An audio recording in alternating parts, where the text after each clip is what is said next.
اس کا ایک ممبر ہم بھی ہوں گے. اگر آپ کو ڈونیشن دینا ہے تو اس کو ممبر نہیں کر سکتے, بغیر ممبر نے ڈونیشن دے دیتے. ہم اتنا لیتے ہیں ایک ممبر ہم یہ چاہتے ہیں ایسے سے ایسے ہو جائے. مقصد کچھ اور ہے, ذریعہ دینداری. یہ بہت خطرناک ہوتے ہیں, اس لیے خطرناک ہوتے ہیں کہ دنیا ان کو دیندار سمجھتی ہے اور ان کے پاس دین نہیں ہوتا, اور دنیا جو چیز ان سے لینا چاہتی ہے ان کے پاس نہیں ہے. جب نہیں ہے تو ڈھٹی کیسی ہوگی, جب وہ چیز نہیں ہے تو ڈھٹی کیسی ہوگی, پھر یہ اس کی جگہ کچھ اور دیں گے. نتیجہ یہ ہوگا کہ جس اسٹیج سے دین ملنا چاہیے وہاں سے بے دینی ملتے نہیں. اور آج چونکہ اس راستے پہ بہت زیادہ لوگ آ گئے ہیں, لہذا اس کی بنیاد پہ اسلام بھی بدل گیا ہے, دینداری بھی بدل گئی ہے, آزاداری بھی بدل گئی. ہم یہ نہیں کہتے کہ ہر کس اس پہ آنے والا اس کی نیت محدود ہے, نہیں.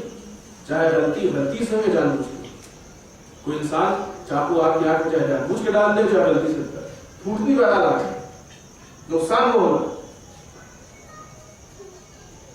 منبر رسول اتنا آسان نہیں ہے کہ ہر انسان آ کے اس پہ دین بانٹنے لگے. مثلا اس کی ایک مثال ہے, ہر انسان منبر پہ آ کے دین لینے لگا, جس کے پاس خود دین نہیں بیچارہ کہاں سے دے. اچھا ہمارا بھی عجیب ہی مسئلہ ہے, دنیا کی ساری چیزوں میں ہم بہت محتاط ہوتے ہیں. ایک بخار بھی آئے گا تو انسان اس کا علاج کرنے کے ڈاکٹر کے پاس ہی جائے گا. کبھی دیکھا ہے کہ ہسٹری کے پروفیسر کے پاس ہے کہ ہمارا بہت تیز بخار کی دوا بتائیے, تو گیا کسی انجینئر کے پاس, ہمارا بہت بخار ہے بتائیے کوئی دوا اس کو پیدا کرتا. کیوں؟ اس لیے کہ اس کے پاس میڈیکل سائنس کا علم ہی نہیں ہے. ایک بخار کی چھوٹی سی دوا لینی ہوگی انسان ڈاکٹر کے پاس جائے. عجیب بات ہے, دین کے بڑے بڑے مسائل ان سے حل کرائے جاتے ہیں ان کے پاس علم ہی نہیں. اگر دوا ڈاکٹر کے علاوہ کوئی اور نہیں دے سکتا ہے تو دین بھی عالم دین کے علاوہ کوئی اور نہیں دے سکتا. اب سوچئے کہ جو انسان اپنی دینداری ایک نان عالم سے لے گا, ایک عام شخص سے لے گا, وہ آپ کو اس میں فرق کیا ہے؟ یہ شاید آپ سے 2 لفظ زیادہ جانتا ہے, یا سکتا ہے اس نے جانتا ہو, اس کے پاس وہ بولنے کا فرق جتنا ہے اس کو بول دیتا ہے, ظاہر کر دیتا ہے.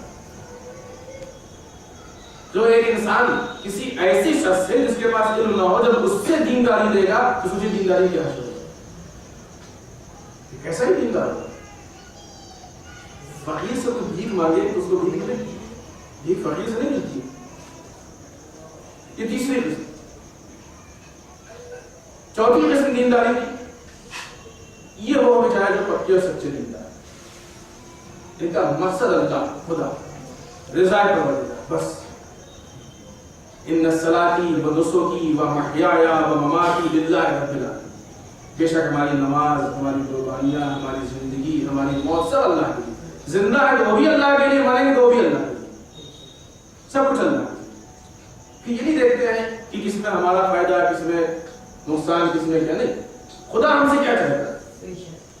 خدا جان چاہتا ہے, جان دیں گے. خدا مال چاہتا ہے, مال دیں گے. خدا اولاد چاہتا ہے, اولاد دیں گے. خدا مکان چاہتا ہے, مکان دیں گے. خدا سب کچھ چاہتا ہے, سب کچھ دیں گے. ان کا مقصد اطاعت پروردگار, رضا پروردگار. رضوان من اللہ اکبر, اللہ کی ذرا سے رضا کائنات کی سب سے بڑی چیز. اب اگر یہ خدا کو راضی کر لے جائے, آپ دیکھیے زیادہ محترم میدان کربلا میں جان دینے والے اس وقت ظاہر سب کچھ کھو چکے ہیں. ایک وقت کی روٹی بھی نہیں تھی, 3 گھنٹے بھوکے پیاسے تھے, ظاہر سب کچھ کھو دیا. لیکن یہ سب کچھ کھونے کے بعد جب انہوں نے اپنی جان کو نچھاور کر دیا, قربان کر دیا, تو آج دنیا کے سلاطین سے بڑے ہیں, ان کے بادشاہت ان کی سب سے بڑی.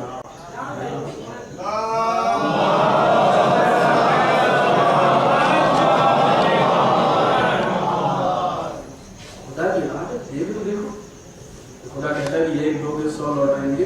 صرف مال میں نہیں, ہر چیز میں. کربلا والوں نے ایک زندگی دی, خدا نے ان کو قیامت تک کی زندگی دی. دینداری کا نام کچھ کر کے تو دیکھتے ہیں. عزیزوں یقین مانیے, دین وہ پرفیکٹ چیز ہے کہ جو انسان کو ہر حال میں اس کی کامیابی تک بہرحال پہنچا دے. بعض جلدباز صفت لوگ 2 دن دین پہ عمل کر کے تیسرے دن تھک جاتے ہیں, کیا ملا. تو دین کے نتیجے کا نام دین نہیں ہے.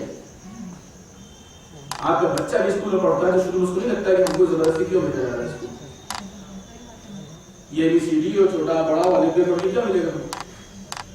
4 دن جا رہا ہے اس کو نہیں معلوم. 4 دن پڑھ لیا 1 سال پڑھا تو کیا ملا؟ کچھ نہیں ملا. ایک سرٹیفکیٹ کے علاوہ کیا جس سے کا چین نہیں کرنا سکتی. تھک جاتا ہے. لیکن آپ چونکہ اس کے مستقبل کو دیکھ رہے ہیں لہٰذا آپ کو یقین ہے کہ یہ بات آج نہیں کل کی نہیں ہے. 10 سال 15 سال 20 سال بعد رنگ لائے گی. یہ چھوٹے چھوٹے اسکولوں کے لیے 20 سال آپ کو انتظار کرنا پڑ سکتا ہے تو باہر پروردگار کے لیے پوری زندگی انتظار کرنے کا.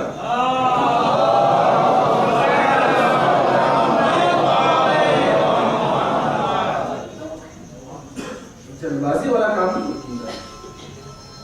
ابھی ہم نے 100 خرچ کیا اور معلوم 1000 مل جائے گا بیٹھے ہوئے انسان خدا جب سمجھے گا تب دے گا. شاید ابھی اس کا موقع نہیں ہے. اگر انسان کو اتنا بھروسہ نہیں تو کم سے کم اپنی ماضی کو اپنے پاس کو جاتے دیکھے تو کہ جن لوگوں نے دینداری کے نام پہ آپ کسی ایک ایسے آدمی کا نام بتائیے کہ جو کسی دیندار سے زیادہ کامیاب زندگی گزارے گا. چیلنج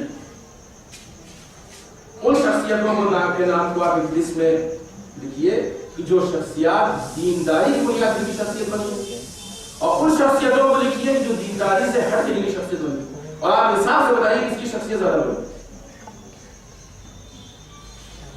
اب آئیے وہ شخصیات جو دینداری سے ہٹ کے شخصیت بنی ہے وہ بھی آپ کے دائرے کار سے آپ کے رینج سے باہر نہیں. دینداری آپ کو سائنٹسٹ بننے سے منع نہیں کرتی. دینداری آپ کو ایک ڈاکٹر بننے سے منع نہیں کرتی.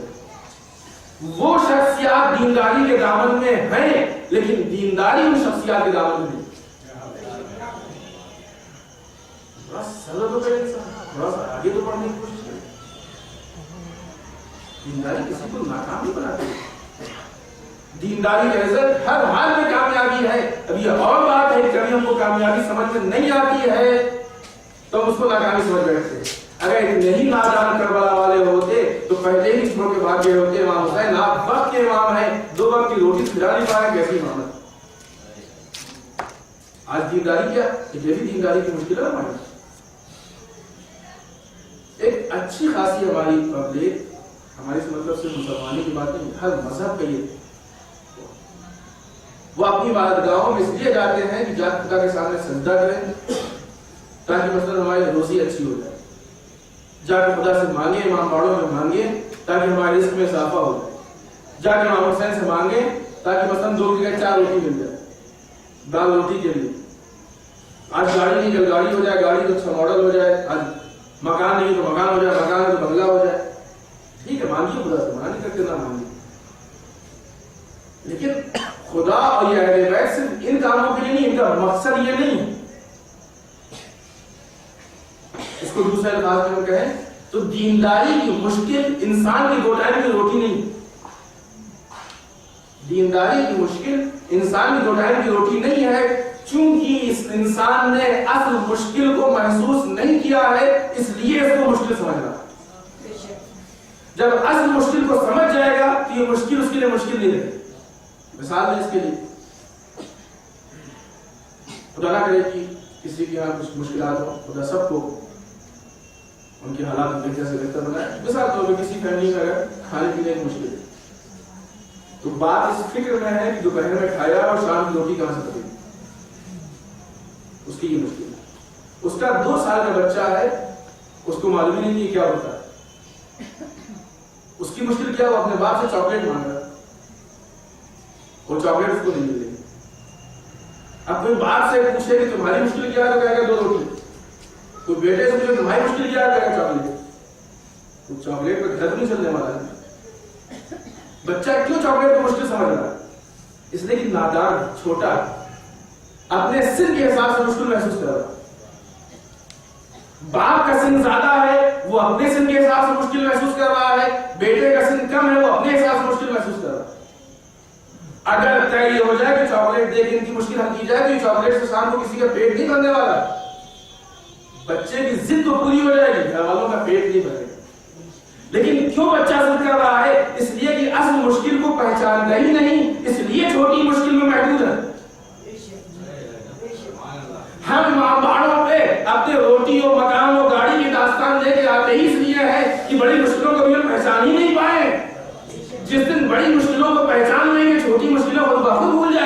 آپ بتائیے میدان کربلا کہ کسی بچے نے کہا ہو کہ ہمارے پاس پانی نہیں ہے؟ وہ پہچانتے تھے کہ ہماری مشکل، ہمارا بھوکا رہنا مشکل نہیں ہے، پیاسا رہنا مشکل نہیں ہے، بدن کا چھوڑ دینا مشکل نہیں ہے، مال و اسباب کا چھوڑ دینا مشکل نہیں ہے، دین کی عزت ہماری مشکل ہے، دین کی بقا ہماری مشکل ہے۔ اور مقصد جتنا اہم ہوتا ہے قربانی اتنی بڑی ہوتی ہے۔ اگر روٹی اور پانی مشکل ہوتی تو شاید جان کی قربانی نہ دیتے، چونکہ دین کی بقا مشکل تھی اس لیے سب کچھ قربان کر دیا، ہنستے ہوئے چلے گئے۔ کیوں؟ اس لیے کہ بہت بڑی مشکل کو حل کرنے آئے تھے، چھوٹی موٹی مشکل کو نہیں۔ سوال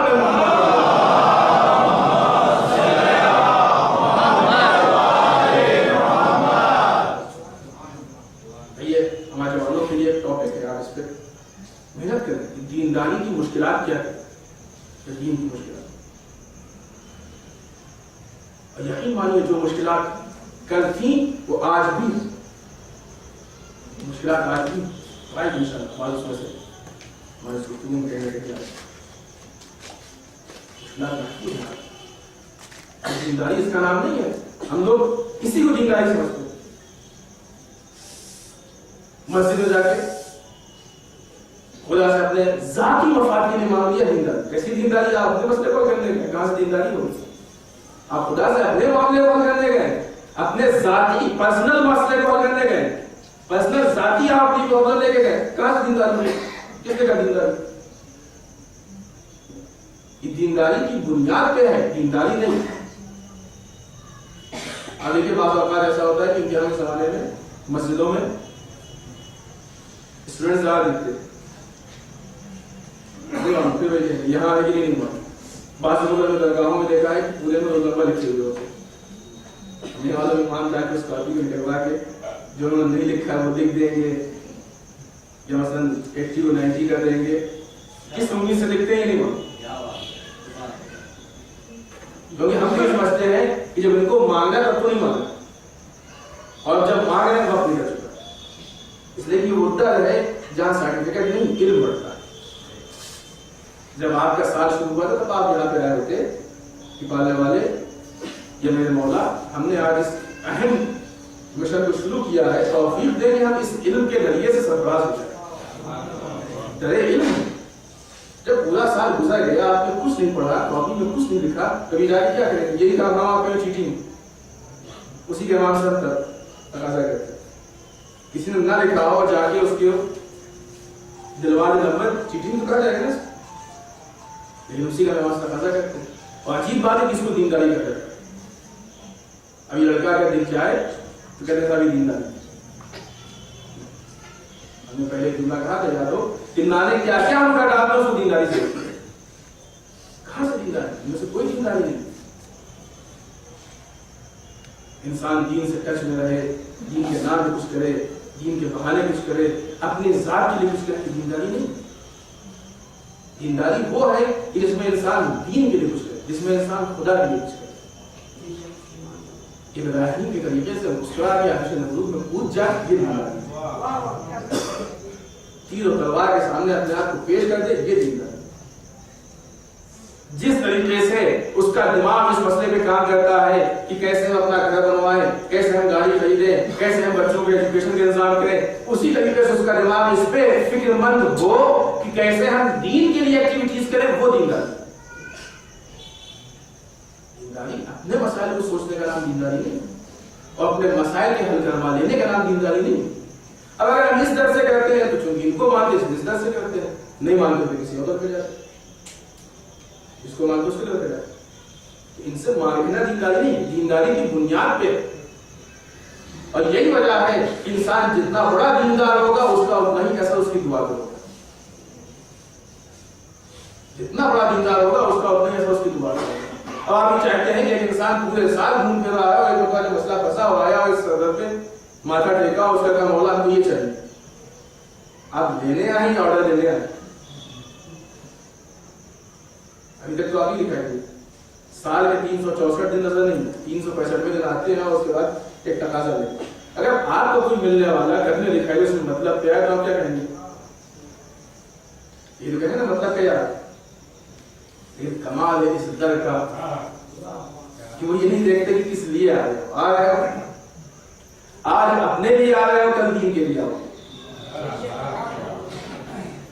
کبھی دروازہ بند نہیں ہوتا ہے، ہمیشہ دروازہ کھلا رہتا ہے. آؤ تو صحیح، آج اپنے لیے آ رہے ہو، کل دین کے لیے آؤ گے. تمہارا آنا ہی اہم ہے، تم آتے رہو گے تو سدھر جاؤ گے، نہیں آؤ گے اتنا بھی سدھر.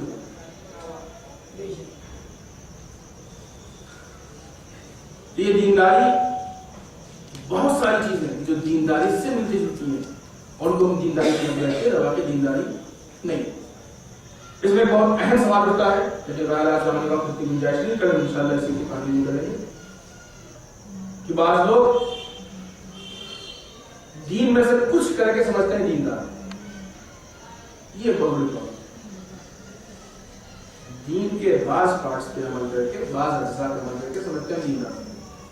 انشاءاللہ کل اس کی وضاحت کریں گے کہ نہیں دینداری کسے کہتے ہیں. اسی لیے کہ جو دکھتے ہیں دیندار وہ شاید ہو سکتا ہے نہ دیندار. تو یہ نہیں پسند نہیں جتنے بھی دینداری کیا کہ دیندار نہیں، یہ نہیں کہ سب دیندار. اسی لیے جب بھی آپ دین کو لیجیے تو کسی کی شکل دیکھ کے دین نہ لیجیے، دین دیکھ کے دین. شکل کی دنیا میں دین مت لیجیے. شکل بنانا بہت آسان ہے، کردار بنانا مشکل ہے. درسگاہ کربلا، اسلام کی درسگاہ، قرآن، سیرت رسول، سیرت علم اطہار، یہ انسان کے شخص کی سازی کے لیے نہیں، شخصیت سازی کے لیے ہے، کردار سازی کے لیے ہے. کربلا کردار سازی کے مکتب کا نام ہے، شخصیت سازی کے مکتب کا نام. اسی لیے امام حسین نے ان کو نہیں بلایا تھا لشکر میں کہ جو بہت زیادہ طاقتور، ان کو بلایا تھا ان کا کردار. حبیب جیسا ضعیف بھی ہو لیکن کردار ہے، اور جب تک کردار کمال میں نہیں پہنچا اس وقت تک ان کا انتظار کیا لیکن بلایا نہیں. اگر کردار مکمل ہو جائے گا تو خود بخود چلے گا، جب مکمل ہوا تو چلے گا. کربلا کردار سازی کا نام، شخصیت سازی کا نام. مجلس کے فرش سے اٹھیے تو اپنے کردار میں کم سے کم 2 موتی لگا کے جو چیز وہاں بڑھ رہی تھی وہ یہاں نہیں. ہم نے آپ کی ذہن تمام کی. اسی کردار سازی کے لیے امام حسین نے قربانی تعلیم میں ہے کہ جب یہ قافلہ کوفے کی طرف آ رہا تھا تو کوفے سے 2 لوگ لوٹے ہوئے.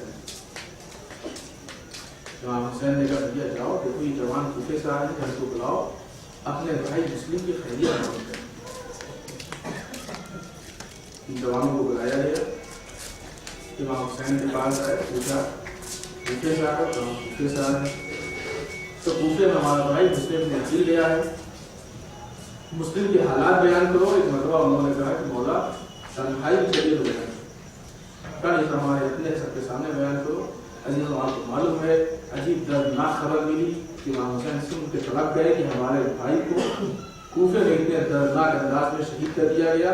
عجیب جملہ کا مولا جب ہم کوفے سے چلے ہیں تو مسلم کے پیروں میں رسی بندھی تھی تو کوفے کی گلیوں میں چلا جاتا. امام حسین نے جناب مسلم کے مسائل نہیں پڑھ لیں، ایک بچی کے چند جملے سے اس بچی کے لیے مقدمہ بنا. امام حسین نے قافلے سے ایک بچی کو بلایا جو یتیمہ مسلم تھی، اپنی آغوش میں بٹھائے، سر پہ دست شفقت پھیرا، کانوں میں گوشوارے پہنائے. کچھ کہا نہیں مجھے. تعلیم میں ایک بڑا بچی نے نگاہوں میں اٹھایا، چچا کو دیکھا، امو جان ہمارے بابا کی خیر تو. بچی سمجھ گئی کہ یہ سلوک وہ سلوک ہے جو یتیموں کے ساتھ کیا جاتا ہے. یتیموں کا ایسا سلوک دیکھ کے ایک مطلب بچی کو شک ہوا کہ جناب ہمارے بابا کی خیر تو ہے کہ ایسا نہیں کوئی مصیبت آئی ہوئی ہو. عزیزوں حسین کی آنکھوں سے آنسو ٹپکنے لگے. بچی سمجھیے ہم یتیم ہو گئے. سوچئے جب مسلم کی یتیمہ کو اتنا معلوم تھا کہ یتیموں کے ساتھ کیسا سلوک ہوتا ہے تو کیا حسین کی بیٹی کو نہیں معلوم ہوگا کہ یتیموں کے ساتھ کیسا سلوک کیا جاتا ہے؟ کیا حسین کی یتیمہ کو اس بات کا انتظار نہیں ہوگا کہ ہمارے بابا کے مرنے کے بعد کسی کو ہمارے ساتھ میں دست شفقت پھیرنا چاہیے؟ لیکن نہیں عزیزو، حسین کی یتیمہ کو شاید پہلے سے معلوم تھا. اسی لیے جب حسین اسے آخر کے لیے آئے، بچی کے آواز میں آگے کھڑی ہو گئی، اے بابا آپ کو ایسے نہیں جانے دیں گے. بابا پہلے ہمارے ساتھ یتیموں کا سلوک کیجیے. حسین نے بیٹی کے کان میں گوشوارے پہنائے، سر پہ دست شفقت پھیرا. اے سکینہ یہ مطالبہ کیوں؟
بچے ایسے تھے جو گھوڑوں کے سموں کے نیچے آگے مر گئے تھے. ایک مرتبہ 2 بچے کم تھے. زینب نے کہا بہنوں میں کلثوم آؤ حسین کی امانت نہیں ہے اور ان بچوں کو ڈھونڈتے ہیں. ہمارے بھیا پورا قافلہ ہمارے پاس دے کے گئے ہیں. عزیزوں دونوں بہنیں ڈھونڈتی گئی. کہتے یہ ایک جگہ ایک کنارے دونوں بچے باہر ڈالے ہوئے سو رہے ہیں. ایک بہن آہستہ سے اٹھانا, بچے تھک کے سو رہے ہیں اس لیے کہ کہیں آنکھ کھل جائے اور بچوں نے پانی کا سوال کر لیا تو کیا کہیں گے. اگر بچوں کی آنکھ کھل گئی, اگر یہ پوچھ لیا کہ بابا کہاں ہے تو کیا کہیں گے. لو حضرت آؤ. ایک مرتبہ زینب نے آہستہ سے ہاتھ کرایا, دوسرے کو کلثوم نے پکڑا. اب چہرے سے یہ کیا تو معلوم ہوا کہ یہ بچے مرے ہیں, یہ سوئے نہیں ہے. جسم پہ روڑوں کے ڈاکوں کے نشان. زینب جو صبح عاشور سے کبھی اکبر والی اثر کے جنازے کو, کبھی اولو محمد کے جنازے کو, اثر عاشور کے بعد چھوٹے چھوٹے بچوں کے لاشوں کو جمع کر رہی ہے. اللہ نے صبر سینا, اللہ نے عزم سینا.